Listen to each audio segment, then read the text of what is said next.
Vroeger dacht ik altijd, Nederlands leren, oh, maar dat is gemakkelijk. Maar sinds ik Gloria, Samira en Ludwig ken, weet ik wel beter. Kijk, daar is Gloria. Ze komt uit Nigeria en heeft daar een opleiding als verpleegster gevolgd. Hé, Gloria, kom eens. Ga jij naar de Nederlandse les? Ja, mijn kinderen gaan nu naar de crash. Daarom kan ik terug naar de Nederlandse les. Thuis oefen ik soms mijn Nederlands met de computer. Ik ben gescheiden, alleen met de kinderen en ik werk in de roesthuis. Gloria wil geen enkele les missen. Maar soms is het niet gemakkelijk en lukt het gewoon niet voor haar. Ze staat er helemaal alleen voor met de kinderen. En ze heeft vaak hoofdpijn.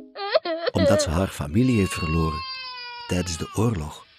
Je zou voor minder al eens niet in de les geraken. Nu gaan we eens kijken bij Samira. Samira komt uit Marokko. En zij gaat regelmatig naar de Nederlandse les. Ja, ik ga naar de Nederlandse les. Ik kan verstaan.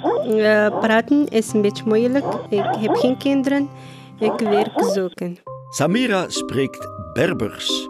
Ze is maar tot haar 13e jaar naar school geweest in Marokko. Omdat het niet gewoon is om te studeren, heeft zij wat meer tijd nodig. Samira gaat wekelijks naar het kookclubje in het buurthuis. En daar durft ze wat Nederlands te spreken, al is het ook met foutjes. Iedereen is er vriendelijk en spreekt traag en duidelijk tegen haar. Kijk, daar is Ludwig. Ludwig komt uit Bosnië. Hij werkt meestal in zijn moestuintje. Zie je? Hey Ludwig, waar heb jij Nederlands geleerd? Ik lang in België. Ik gewerkt in haven. Geen school. Maar ik altijd probeer Nederlands praten. Mijn kinderen allemaal studeren. Ik nu naar school. Voor lezen en schrijven is moeilijk. Ludwig is vroeger nooit naar school geweest. Nu hij geen job meer heeft, gaat hij naar de les. Nu hij wat ouder is, lukt dat nog moeilijk. Ludwig kan niet zoveel Nederlands, maar hij is vlot en heeft geen schrik om fouten te maken. Zo kunnen we toch al eens een klappetje doen.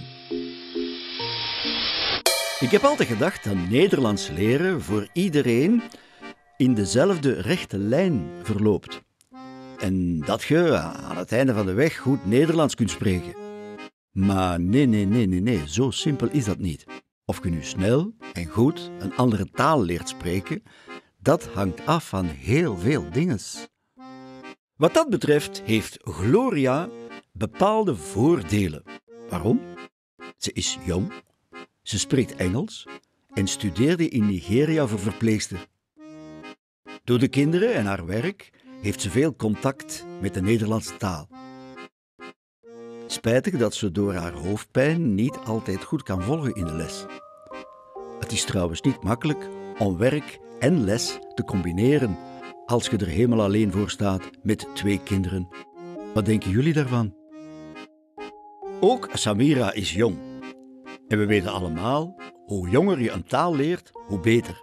Samira heeft een goede gezondheid en zij kan altijd naar de les. Maar doordat ze in Marokko niet lang naar school ging, gaat ze wat trager vooruit.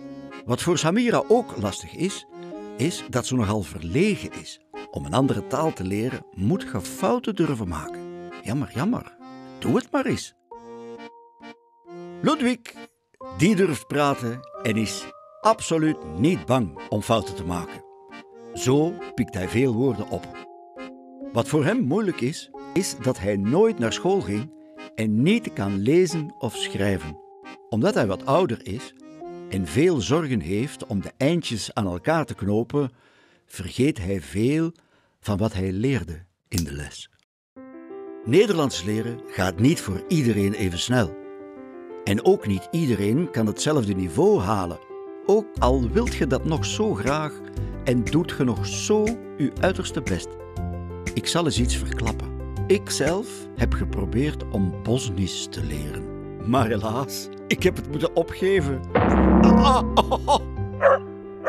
Als we wat geduld hebben en allemaal een beetje moeite doen, dan verstaan we elkaar wel. Al is het met handen en voeten.